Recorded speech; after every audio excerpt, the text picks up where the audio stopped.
Thank you for your time here. I'm going to try not to take too long, but I can talk about this forever, for a really long time. I'll try to do this in half an hour, so I'm going to run really fast through some of the parts that we all basically know about, the general biology.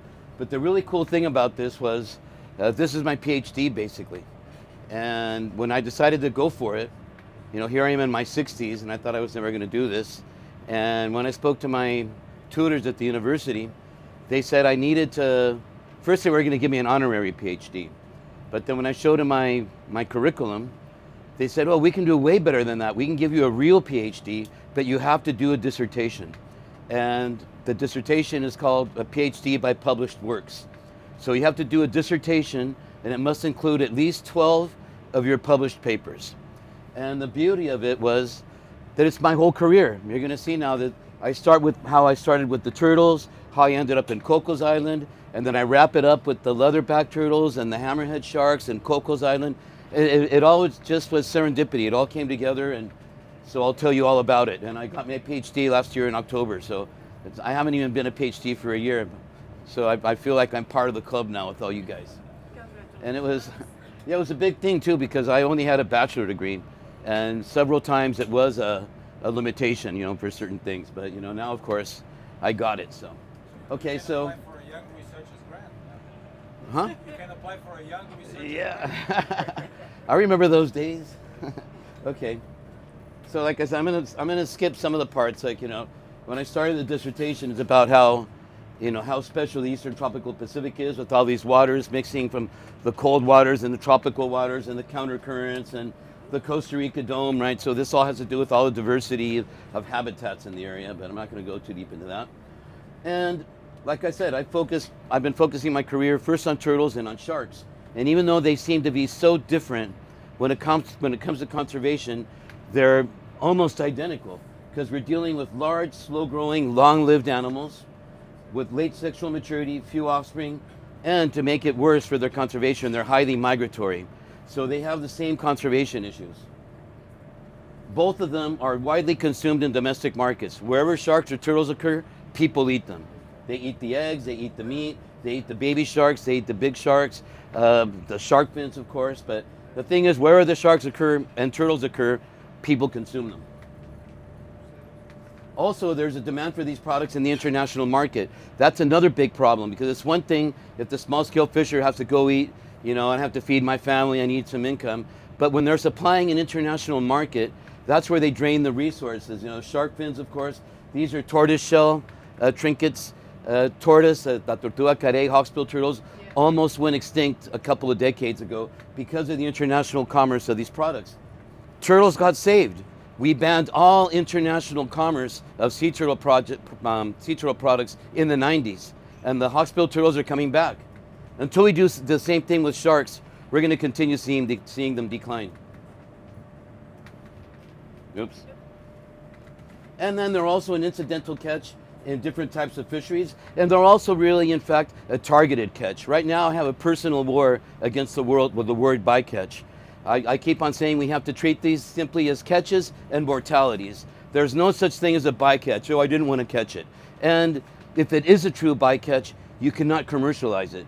But if most of what you're catching is bycatch, and you're commercializing that bycatch for an income, a significant part of your income, sorry you guys, that's a targeted catch. So let's drop all the semantics and just call them catches and mortalities, because that's what they are. And all 8 sea turtle species are considered endangered by the IUCN. 1/3 of all shark species are considered threatened, and they're protected by all these international conventions. United Nations Law of the Sea, CITES, and the Convention on Migratory Species. And sometimes people say, well, what good are these conventions? Because the convention doesn't punish anybody. Sometimes people will tell me, although now CITES finally is in South America with Ecuador and Peru, but typically the conventions don't really punish or take these kind of measures. What happens is, they're the framework for the law. If your country signs a convention, your laws have to be congruent with the convention. And if not, you have to fix your laws if you sign the convention. So one country can accuse another of disrespecting the convention. They can take them to an international court. Or the way I use the conventions. If Costa Rica signed a convention, that convention is above the laws of Costa Rica. Our laws have to be congruent. So that gives me a platform to take my own government to court, to make my government responsible, yeah, or accountable in Costa Rica. Because then I can say, well, this is what the convention says, this is what the fishery department's doing, this is what the Ministry of Environment is not doing, they're violating the convention, so then I can go to court and take this case to a judge and get a favorable ruling. Okay, so like I said, let's go back to my career. Back in 1991, I was the director of the Las Baulas National Park in 1991, a leatherback park in Costa Rica. And back in the day, we would tag 100 leatherback turtles on a 3-kilometer stretch of beach. This was called Playa Grande. And back in those days, there were 5 of these leatherback beaches. There were a couple in Mexico, there was one in Nicaragua, we had 2 in Costa Rica. And back then, not that they were common, they were always threatened to species, but you know, we had thousands of these turtles nesting on the Costa Rican beaches and throughout Mexico and Central America, up in the tens of thousands. So these are the leatherback nesting beaches that existed in Costa Rica back in the early 90s. Now, I worked in this national park from 1989, from here, to 1992. And we were tagging turtles with metal Monel tags, external flipper tags. And then I left the national park in 92. The Leatherback Trust started working in these years. And these are a different color because now they're using pit tags, which are a lot better. You don't lose them as much. And this is the projection. Jim Spatilla came over here in these years, the Leatherback Trust. And these are the amount of turtles that we were counting, 1,300 in these years. And then in 1992 to 93, we had this abrupt decline. And it started getting better, so it's common in these situations where you see a decline. You have to look at the trend. But the year 2000 came. This is when we published this paper in the year 2000. And we were seeing that this population was dwindling. And according to the projection of the Leatherback Trust, if the trend continued, by the year 1919, 1920, there were only going to be a couple dozen at best leatherbacks nesting on the beach. And then this is the projection they did. What if we protect the beach strictly and make sure that all the eggs that are laid on the beach turn into little turtles? And as a second prong of the strategy, let's reduce adult mortality. And the thing is, back in these years, we couldn't really explain why we had the steep decline. But the steep decline like this is indicative of adult mortality. A lot of your adults are dying somehow, and we had to figure that out.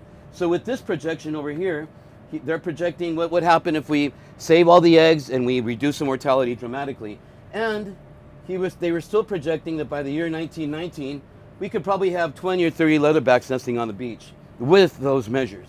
So these were the estimates, the projections. But back already in the year 2000, we were calling the alarm. These things are going extinct right before us. And then Steve Morreale, a student from the Leatherback Trust, he tagged 8 leatherback turtles with satellite transmitters in Playa Grande. And he saw that all these turtles were following a migratory route towards Galapagos and then heading towards South America. He called this the migration corridor for sea turtles. So this is the very first indication that there was a migration pattern for leatherbacks and that they were coming to Cocos, Galapagos, and then heading to South America. Okay, so then we didn't really know what was happening. Why are they declining like this? And there were papers coming out in those years saying it could be the longline fisheries. The longline fisheries were exploding in the 80s, and they were speculating that the leatherback turtles were being caught in this corridor because there's lots of fishing. And if you're fishing in this corridor, you're going to be catching mainly reproductive females. So if you were catching males and non-reproductive females and immature individuals, you wouldn't have such an impact. But since you're targeting or impacting the reproductive female part of the population, that's what they were speculating. That's why it's declining. So a friend of mine got a job on a longline boat, and this is in 1997. We gave him a video camera, and this is what he came back with. And this is the first evidence of a leatherback turtle on the long lines. And this is a Costa Rican boat pirate fishing off Galapagos. Costa Ricans are well-known pirate fishers. And see, it's a very small leatherback.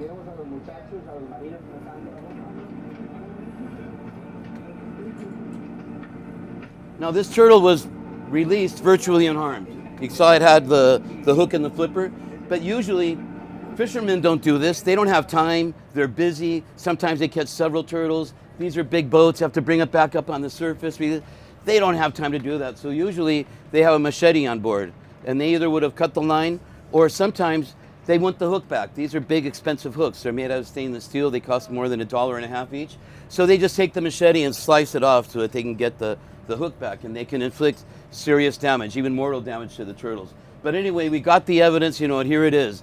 A long lining boat caught a leatherback turtle in Galapagos, right in the middle of our alleged corridor. But then at the end, after I saw this video and we finally have it, my friend says, "Hey, Randall, by the way, check this out." And he shows me this video, and this video was a benchmark for me. This is what changed my career and made me go towards sharks. This is the same video, the same boat. You must have seen this video. I've sold it like 100 times to all the documentaries about shark finning.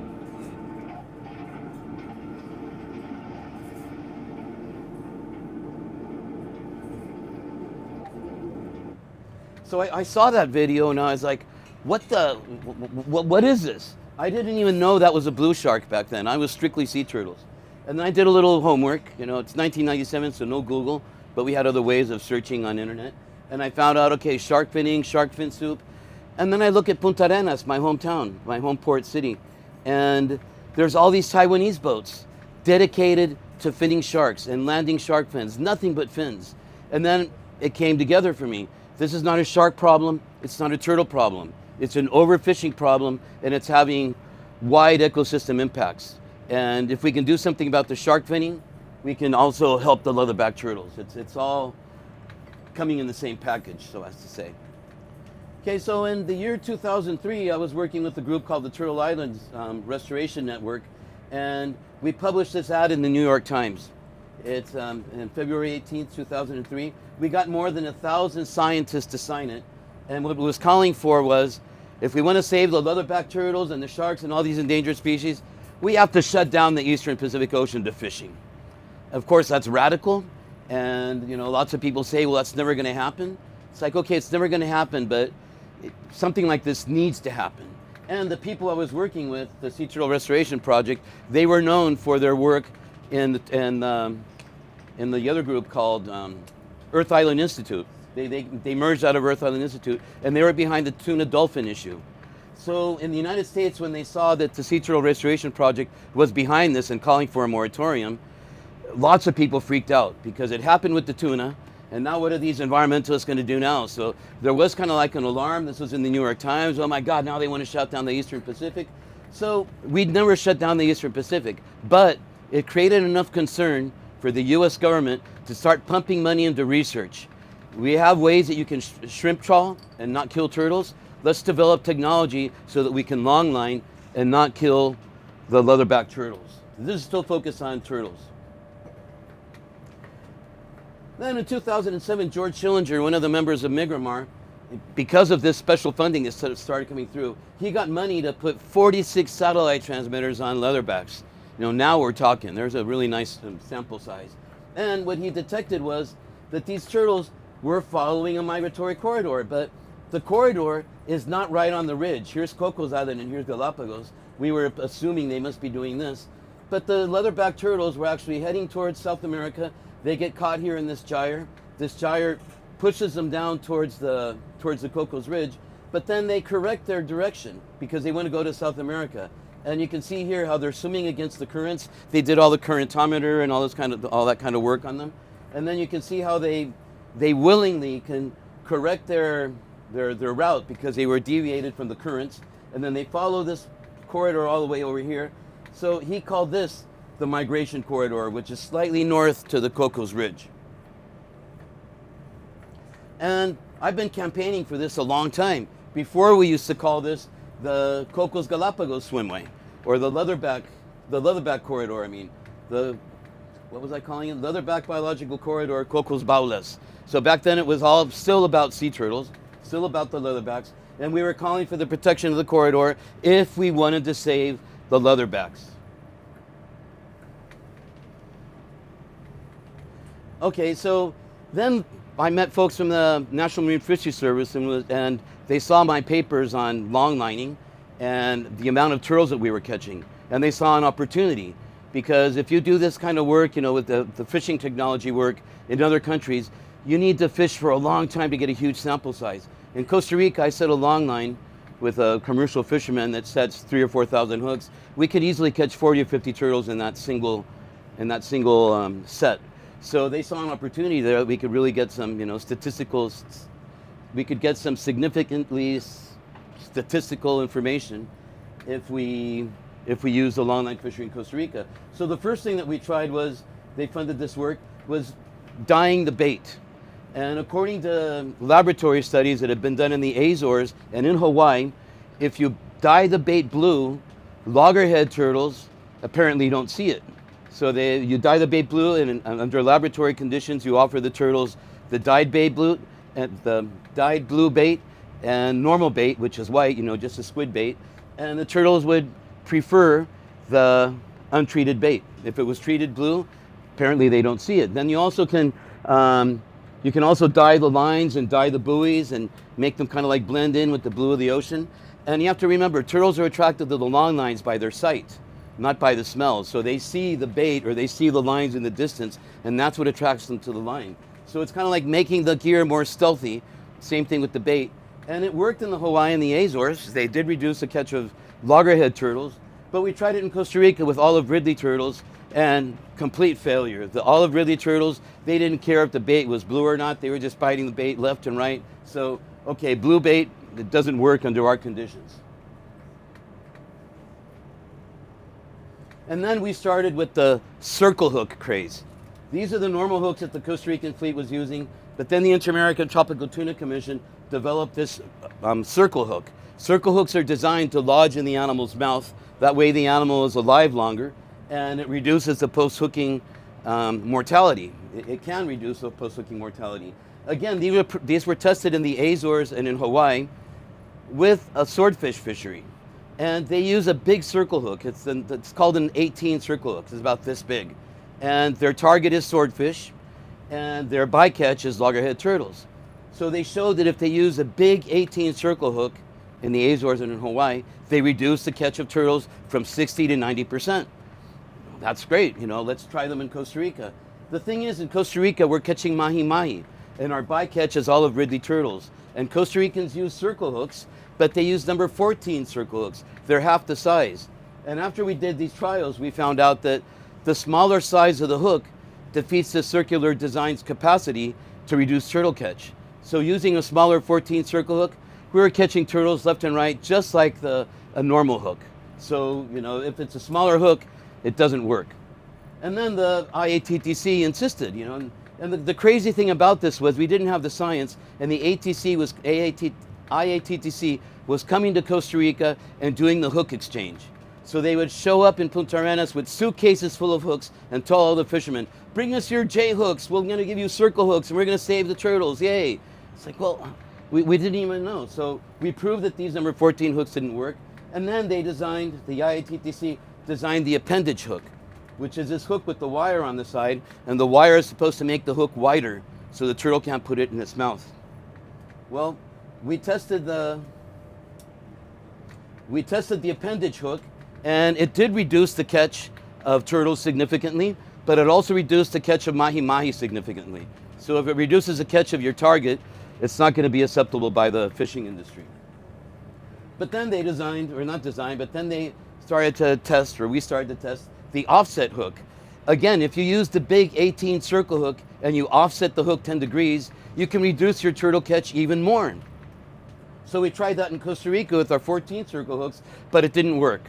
Again, the smaller size of the hook made it irrelevant if it had a hook, an offset or not. We just kept on catching turtles. And the beauty of this study was done by my detractors. These are all authors from the Inter-American Tropical Tuna Commission, and they were testing the bigger circle hooks. And their conclusion was, if we use bigger circle hooks in Costa Rica, even 16, not as big, or even 18, but if we use bigger circle hooks, we can reduce the catch of turtles in Costa Rica. But bigger circle hooks means higher shark catch. And the catch of silky sharks and hammerhead sharks increased significantly with the size of the hook. So let's save turtles and keep on killing sharks? Of course not. We keep on talking about the ecosystem approach, but then when we're out there in the real world, the fishery managers went monospecific solutions. And a monospecific solution is not going to work for an ecosystem problem. And just to show you what Costa Rica has been doing to our sharks, these are the Costa Rican official statistics from 2015 to 2021. First of all, they don't even keep records of the scientific name of the shark. They use a vernacular name, so who knows. But if we put all these three hammerhead sharks together, which would be Liwanai and Zigayana maybe, we can see, for instance, this one, Rosado, is supposed to be the scalloped hammerhead shark. And we can see in 2015 they were landing 6,500, 2021 1,300. This other hammerhead shark, 2,400, 245. So we can see a dramatic decline in the hammerhead shark catch. But then let's look at what they call the gray shark, which is the silky shark. They're catching more and more. And the pelagic thresher, they're pretty constant, but they're catching just as many. So what this is telling us is that the fishing effort is constant. They keep on catching sharks, and the reason why we're catching fewer and fewer hammerheads is because there just aren't that many anymore. We're running out of them. And then I put all this data together, and in Costa Rica, specimen by specimen, from 2015 to 2021, 40% of the catch was an endangered shark, either a thresher, a silky shark, or a hammerhead. 36% is mahi-mahi. That's supposed to be the target. So we're catching more bycatch than the target. See the logic behind this? And then tuna, which is supposed to be one of the biggest things, 13%. So, so these are the targets, and bycatch, and the bycatch of hammerheads, of sharks, is higher. And of course, they're selling all this. They're selling the fins, they're making money, but it's incidental. And that's where the problem is at that word. Okay, and then the longliners come up with proposals with the fishery department and say, Randall, the reason why we're seeing this decline is because we released the hammerhead sharks.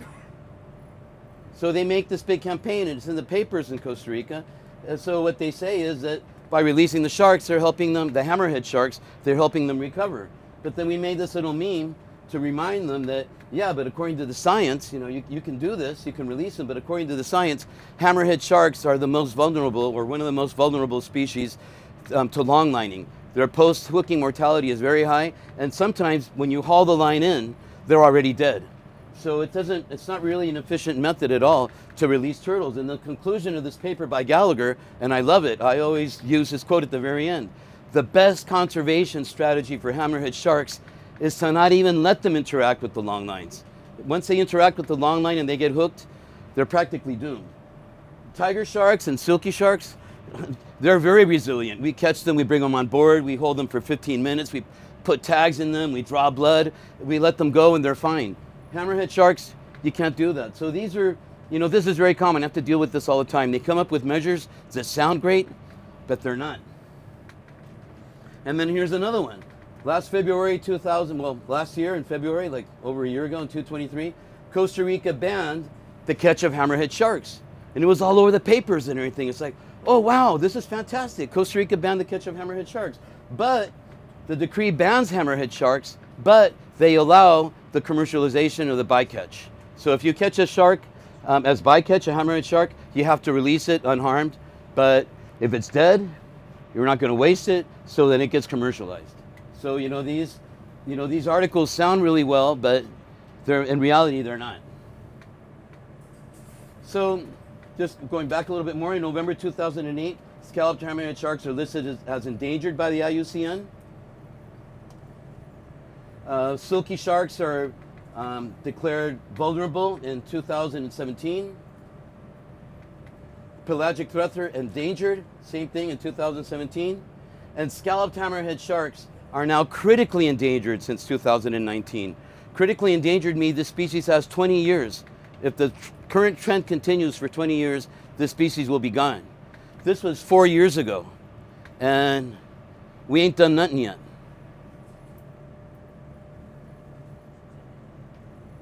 And what's happened with the leatherbacks in Playa Grande? I showed you the projection.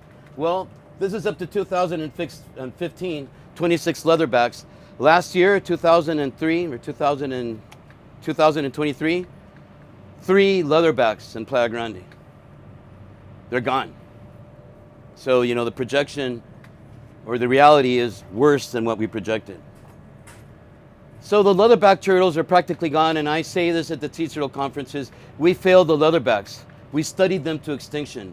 We have all these really cool graphs that show how they disappeared, and we keep on going to meetings, and we go to workshops, and we make action plans, and we talk about this, and we talk about this, and we talk about this, and look, the leatherbacks are gone now. And now it's like, I even went to a meeting and I heard somebody say, let's cut our losses and let's start working on the sharks so we don't do the same problem.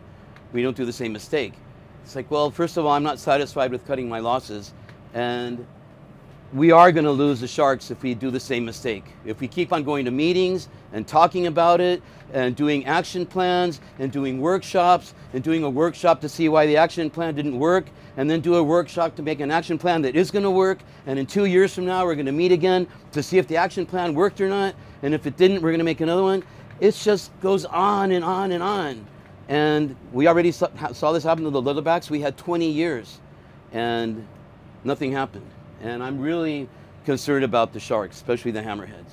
So you all know about the acoustic technology. We started moving into this in 2005 in Cocos Island. And the whole idea in Cocos Island was, let's study the movement of the hammerhead sharks and see what the best conservation strategy would be for them. And some of our first results were hammerhead sharks that were tagged in Galapagos, moving to Cocos Island, 693 kilometers in 15 days. The other way as well in 23 days. So making this movement such a long distance in 15 days, that pretty much means the shark is making a directed movement. And that directed movement, that straight directed movement, would be right on the Cocos Ridge. So remember, there's acoustic technology, so we don't really know the track, but you know, this is how we assume they would have moved in such a short period of time.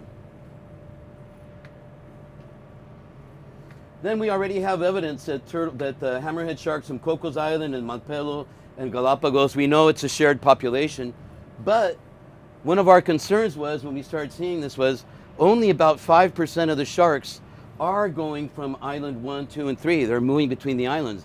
Most of the sharks I tag, I can keep track of them in Costa Rica for a period of time, in Cocos Island, and then they disappear. And I would ask Alex Hearn or Sandra, hey, have you guys seen these tags? Have you seen these sharks? And no. And then the shark would show up again in Cocos Island, you know, 5 or 6 months later. So it's like, well, where are these sharks going if they're not doing the loop? You know, well, we need more receivers, and that's one of the limitations of acoustic telemetry. But it was like, well, where are they going? How come they're not showing up at these sites? You know, 5% are, but what about the other 95%? And then, this is part of the story here. Cocos Island National Park has a 12-mile no-take radius. And in 2011, the marine management area was created, which was called back then the Seamounts Marine Management Area, which is this 10,000 square kilometer rectangle.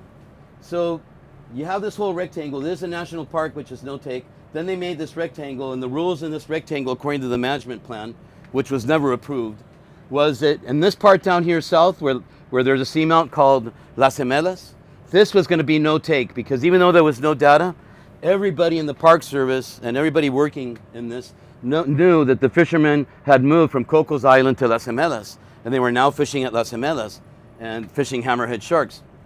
So this was supposed to be no-take, and then they were making a 5-mile no-take area up here to keep the fishermen farther away from Cocos Island. And what about this area over here? Managed fisheries. And back then, this is 2011 and 12, you know, and I was always fighting with the authorities, like, what do you mean sustainable fishing? And they would say, well, we're going to allow fishing in this area. We're going to use short or long lines. We're going to use circle hooks. It's like, yeah, but you guys are still going to catch turtles. But, you know, it was like, well, let's see what happens. But this was the plan, and it didn't seem like a good one, but that's what we had at the time. And like I said, unfortunately, the management plan never got approved. We got it in 2014, but it never became official. And so far, up to this date, there's never been any official protection outside of the national park. Costa Rica loves to say we have this rectangle, this marine management area, but up to the date, no, the management area has never had any sort of management. Okay, so what we did was, let's go back over here a second. So back then our assumption was the hammerhead sharks are using they're using Las Gemelas kind of like as a post or a sign. There must be a sign here that says Galapagos that way. So the sharks are moving from Cocos Island, they go to Gemelas, and they just swing by Gemelas and they go to Galapagos as if this was a highway. So to prove that, we went down in a submarine in 2015 and we deployed a receiver on the summit of Las Gemelas to see what we would get. This was in 2015.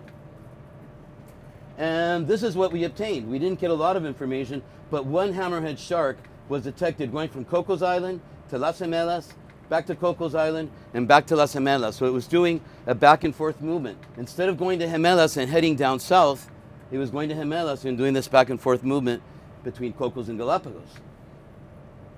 And here's in a different view. Here's that rectangle. Here's Cocos Island. Here's Las Gemelas. Here's Galapagos. And if we know that the sharks are doing this back and forth movement between Gemelas, and we can compare that to a paper that James and Alex Hearn did in Ecuador, and they also proved that the hammerhead sharks weren't moving directly from Darwin and Wolf to Cocos Island, but they were dancing between Darwin and Wolf. They were going back and forth in Wolf. And these authors called this a hotspot and a hotspot. So since we got this up here, we're saying, well, Las Gemelas is a hotspot and a hotspot. So now we're speculating, what if all these seamounts that are less than 400 meters, what if they're all hotspots and hotspots? What if the hammerhead sharks are doing this too? What if they're going back and forth like this? And what if they're doing this? And this might be the reason why 95% of the sharks are not being detected, because they're not going from point A to point B, but they're going from point A to the seamount. They're going back and forth. They might be doing this. So they're using that corridor, but it's not a highway. It's more like an interstate where you have all these little towns on the side. And then when you're going down the road, you just don't go in a straight line. You wait, you stay in the town, you have some coffee, you sleep, you keep on moving, you might go back. So it's not a unidirectional movement. So now this is called the stepping stone hypothesis. They're moving from one seamount to another as if it was a stepping stone and not necessarily in a unidirectional fashion. And then Marta Cambra from the University of Costa Rica, she gathered this fantastic information. She came to all these seamounts that are less than 400 meters and deployed BRUVs. And right over here in Paramount and in West Cocos, this seamount over here, she detected that these were the spots with the highest diversity of large pelagics. And when she deployed the cameras, in Paramount and West Cocos, which is supposed to be the most important ones, and this is what she found. Is it running? No. Okay, there you go. Okay, so here we are at Paramount, the middle of nowhere. And come on.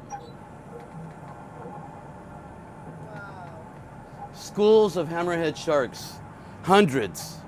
So it's like, okay, they're not just swinging by these seamounts, they're schooling at the seamounts. So they school in Cocos, they school in Galapagos, but they're also schooling in all these seamounts. So that makes these seamounts even more important now. And when I was on this expedition, I'm not going to claim authorship of this quote, but we were on this expedition. One of the members of the expedition said, this is a great analogy. You have your kid in school, and the kid is safe in school. You're happy. And the kid is at home. You're happy because your kid is safe. That's what we're doing now. We're trying to protect Cocos Island and Galapagos, protect it from fisheries, protect them strictly. Okay, but what happens if you send your kid to school walking on a road with no sidewalks and the cars are going by really fast? Or what if you send your kid walking to school on a path where they're selling drugs and there's, a bad neighborhood? If something happens to your kid on the way to school, it doesn't matter how much you protect them at home or you protect them at school, you're going to lose if you don't keep them safe on that trajectory. And that's what's happening right here in Cocos Island right now. We're protecting Cocos, we're protecting Galapagos, but we're not providing the protection on the seamounts where the hammerheads are schooling and they're gathering and they're going back and forth. This is the critical habitat that we got to protect. Okay, so this was done by Cesar. I got a lot of help to do this. Cesar did this for the swimway. So what he did was Cesar connected all these seamounts, and in Revilla Hijero, right here, thanks to the work that James did, they suggested that every seamount should have at least 40 nautical miles, a 40 nautical mile radius around it in which no fishing is allowed. You know, that's kind of like the minimum for these highly migratory species. So if we put all these summits that are less than 400 meters deep together, and then Cesar did this network hotspot analysis, which I really don't understand, but you can ask Cesar if you have any questions. But then Cesar put this all together, and this is what we call the swimway. You know, you buffer it all together, you put it all together, and this is officially what we started calling the swimway. This is the critical area that needs to get protected. The hammerhead sharks are moving from one seamount to another, they're going back and forth, and these are the two most important seamounts. And again, notice now how the ridge is right here, but the two most important seamounts are on the northernmost side, and it coincides exactly with the leatherback trail. So leatherbacks, hammerheads, again, my career keeps on putting these species together. Okay, so we campaigned strongly in July, from July to December of 2021. The Costa Rican government announced that they were going to do a public consultation process to expand Cocos Island National Park and to expand what was back then called the Seamounts Marine Management Area. So, yeah, we did a huge campaign for 6 months. Billboards on the news, on the main highways, stickers, talks, you know, going to the Congress, doing talks all over Costa Rica, and convincing people that we needed to protect the Cocos Galapagos swimway. We've been working hard on the concept of people just understanding there's a swimway. And as part of this process, just to show you how these marine protected areas have evolved in the Eastern Tropical Pacific. This is in 2002 with the Galapagos Marine Reserve that allows fishing. It's not no-take. Cocos Island National Park, no-take. Malpelo, which is no-take. Then this is in 2017, Costa Rica with the Seamount Marine Management Area. Panama and Colombia also expanded their marine management areas. These are multiple use or managed areas, whereas the National Park Malpelo is no-take. Then in Revilla Hijero in Mexico came up with the biggest MPA, 150,000 square kilometers of no-take waters. And when we're doing our public consultation process with the government of Costa Rica, this is the first proposal the Costa Rican government throws at us in one of these consultations. So they say, well, this is the current, you know, marine management area. What we're going to do is we're going to make this radius, which is going to be the new national park, and this rectangle over here is going to be the new management area where some sort of fishing is going to be allowed. And right away we said, hey, wait a minute, several of us, we don't like this because it's not connecting with Ecuador. You know, we need to protect the swimway. That's the most important thing right now. We can't allow fishing in these areas.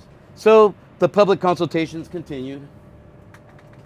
Miramar sent their own, we sent our own proposal. Our proposal was to make this a rectangle first because the park authorities always say it's better for them to have straight lines instead of circles.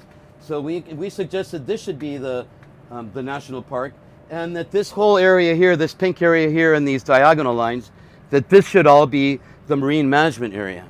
And we could connect that with the marine management areas of Panama. So this was our proposal in October 21. But then to our surprise, this is the official proposal they come back to us with. And what they say is, well, look, you guys, what we did was we ran a Mark-Sand program. And when we ran Mark-Sand is telling us that the national park is now going to be this blue rectangle here, which is 54,000 square kilometers, which is really good because it protects the seamounts, Las Gemelas and West Cocos, but it's not connecting the swimway. The swimway is over here. And we kept on telling the authorities, but why? Why is it like this? And they said, well, we used Mark-Sand, and when you read the Mark-Sand program says this is not a substitute for public policy. This is to guide decision makers, because they're not always scientists. So a decision maker who is not a scientist, he takes the science and punches it into this computer program, and it tells him which areas he should protect. And the reason why we got this rectangle not right is because, look at these dots. The Fishery Department and the Ministry of Environment said, those dots are fishing effort.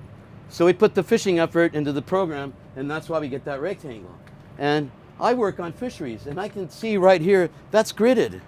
You can see the patches. That's not fishing data. Whenever you have fishing data and you lay it out, you have concentrated spots, and then they kind of like disperse like this. But look at this. I can draw a line right here, and I could quadriculate it. It's, you know, it's not the complete data set. And I even said so in one of these meetings. I said, you know, why is it the data set complete? And they literally told me that the fishery department thought this was the information that would suit us better. It's like, well, just give us the whole information. But just obviously, like I said, looking at that, that is not fishing data, fishing effort data. But they pulled it off, and that's what they told us they were going to do. I tried to convince them not to. And this is the worst thing of all. A week before all this went down, I had a meeting with the Minister of Environment, and I'm trying to convince her, look, Andrea, we just need to take this and move it like that. I mean, we don't have to make it bigger. It's not complicated. We just have to center it on the swimway. And, oh, we can't do that. It's very complicated. Why? Why is it complicated? And then she showed me this map from the Ecuadorian authorities. I was like, well, Mrs. Minister, this is ridiculous. Ecuador is doing it right. Ecuador is protecting Paramount, which is right there. They're doing the right thing. Costa Rica's wrong, and we can't go to the public with this. We're going to look like fools. You know, and so I tried to convince her, Doña Andrea, we need to fix this. We're gonna look stupid. There's obviously no communication between Costa Rica and Ecuador. And a week later, they announced the creation of this corridor and whatever, and Ecuador was not able to convince Costa Rica. And so if they wouldn't go public and making fools out of themselves, Ecuador moved their swimway so that they could connect with Costa Rica. So this is what I call the crooked swimway. The swimway is right here. West Cocos, Paramount. This is it. This is where the leatherbacks travel. This is where the hammerheads are traveling. But Costa Rican president got orders from the fishery guys. You can't do that, man. We fish there. So we end up having this, and then we have 30%. And now you have all these big NGOs. 30%, yay, Costa Rica's ahead of the game. And it's like, yeah, but of this 30%, this whole area down here, we're protecting nothing but an ocean bottom without any seamounts, without any migration. It's 30%, I agree, but it's not the right 30%. And we don't have time to be joking around about this. And that's what I feel that they're doing with us. They're just joking around and, oh, we'll just do this anyway, who cares? And we got 30%, and we got all these NGOs supporting us. And that's why people don't like me, because I go out there and I tell them, you guys are wrong. This is crooked. And I've already been scolded. Don't use that word. Don't use the crooked swimway word. And I said, well, it's crooked. And we have the information to have done it better. We had 6 months of public consultations. Everybody said in the public consultations we had to correct the marine management area, but we didn't. So what did we end up with? Cocos Island National Park went from 2,000 square kilometers to 54,000 square kilometers of no take. And it includes Las Gemelas and West Cocos Seamount. So I shouldn't be such a crybaby. You know, this is actually a huge success. From 2,000 square kilometers no take to 54,000 no take. You know, that's totally fine. And then we have the Bicentennial Marine Management Area that went from the 10,000 square rectangle to a more than 100,000 square kilometer rectangle. But it has no management plan. Costa Rica just drew the lines 2 years ago and said, we're going to do another public consultation and workshops to come up with a management plan. So since 2014, we never had a management plan. And as I'm speaking right now, there is still no management plan for this area. So it's still there. So that's the swimway. That's what didn't get protected. Okay, so what do we need to do now, or what am I trying to do? Well, consolidate more scientific evidence on the movements of these threatened marine species, their association to the seamounts. The better information, the better, and hopefully we can get politicians that will listen. We have to advocate for a no-take policy in 75% of the marine management area along the swimway and allow fishing in 25%. Now, this is according to the IUCN standards. This would be a marine management area or marine protected area category 6, which are big. They have certain objectives, but the recommendation of the IUCN is these areas should be 75% no take and 25% some sort of sustainable fishing. And we have to advocate for a change in the boundaries of the Bicentennial Marine Management Area. It's crooked. We got to fix it. And the authorities say it's complicated, and it's not. According to Costa Rican law, you can change the boundaries of a protected area through a decree as long as you don't make the area smaller. So if you want to make the area bigger, you can do it through a decree. But if you want to make it smaller, you can't. It's illegal. So, but if we just want to move the boundaries and not make it any bigger or smaller, a decree is enough, and we have the science to do it. But they keep on saying, oh no, we can't do it, it's complicated.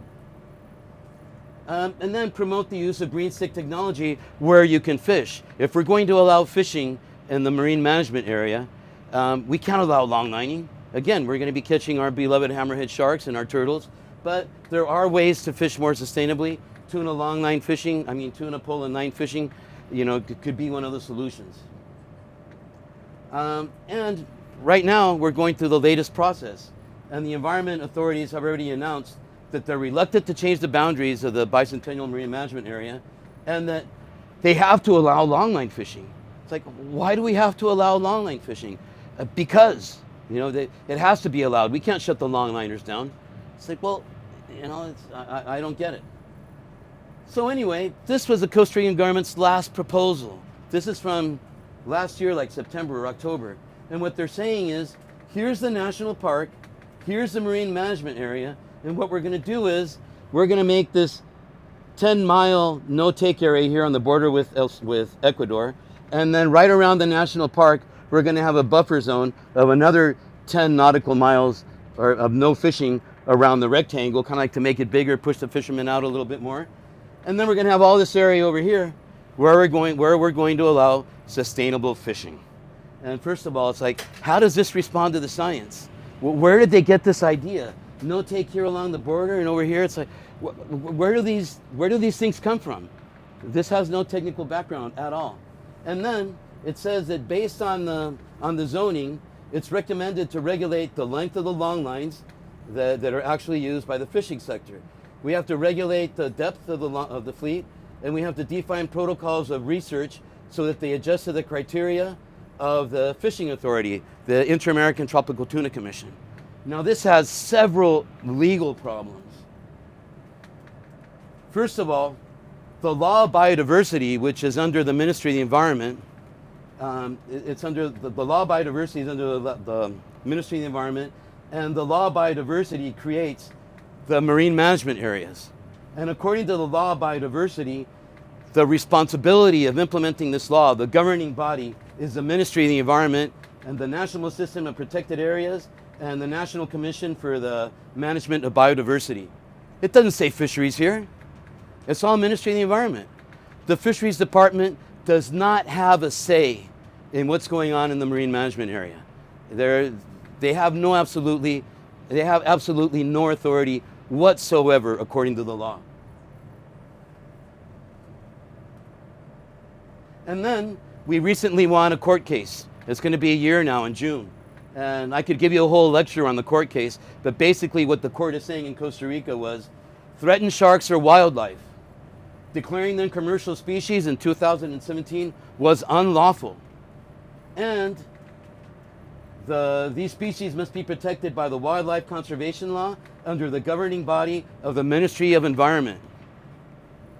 And then it says, the Ministry of Environment and Incopesca must avoid all catch of hammerhead sharks, including bycatch. And the reason for the including bycatch is because the judge said so in his resolution. If you ban the take of hammerhead sharks, but you allow fishing in the area, and you're allowing incidental catch, of course all the hammerhead sharks are going to be incidental catch, especially because Costa Rica has no observers, and we're relying completely on the fisherman's word that these are bycatch. So the judge said, we have to eliminate bycatch. We can't allow it. So that's what the court said. So these are our recommendations. Our first recommendation, or my first recommendation, this is in my thesis, was we gotta correct the swimway. We need to get Ecuador to do this, and we need to get Costa Rica to do this. And then no fishing in this area all over here, and on the boundaries over here on this 25%, we can allow fishing in the form of tuna fishing, pole and line. This is a second proposal, which is a little more bold, but it would be to make even a huger marine management area that would include all this area right here, and then allow fishing in this area, which would coincide or collide or match the Panamanian side. And the idea with this would be to have the ministers of environment talking to each other instead of having the fishery department, which, you know, the fishery department is very biased on all this. And just to give you a little update on what's going on right now, in December of 2022, we did the seamount expedition, and we went to Las Gemelas and we deployed more receivers to study the movement of the hammerhead sharks that we've been tagging. And we just now went back in February with Marta Cambra, that's the Kiki. That's Marta from the University of Costa Rica. That's my kid right there. That's Elpis. Some of you know Elpis. So we went out there to the seamounts, and this is what we found. After being down there for a year and 2 months, what we found was 5 sharks that had been tagged in Cocos Island during different expeditions were detected in Las Gemelas. The black-tip shark was tagged in Cocos. It showed up in Gemelas, and one of the hammerhead sharks. 2 of the hammerhead sharks went to Las Gemelas and then went back to Cocos Island. But one of the hammerhead sharks, one of the Galapagos sharks, this one right here, okay. I did the wrong map. Oh no, here it is, yeah. So one of these hammerhead sharks did 5 movements from Cocos Island to Galapagos, Cocos Island to Galapagos, and back to Cocos Island. So basically what we're seeing here is the Galapagos sharks are doing the same thing that the hammerheads are doing. They're not moving along the swimway, but they're going from the seamount, and they're doing that back and forth movement. So we have a hotspot and a hotspot now with the hammerhead sharks, and now we have a hotspot and a hotspot with the Galapagos sharks. And our next plan is to go to West Cocos, and hopefully if we can do more seamounts in between, deploy more receivers, and consolidate this kind of information to see if we can eventually convince the authorities to do things right. And these are all the funders that have been sponsoring these programs since 2020. So thank you.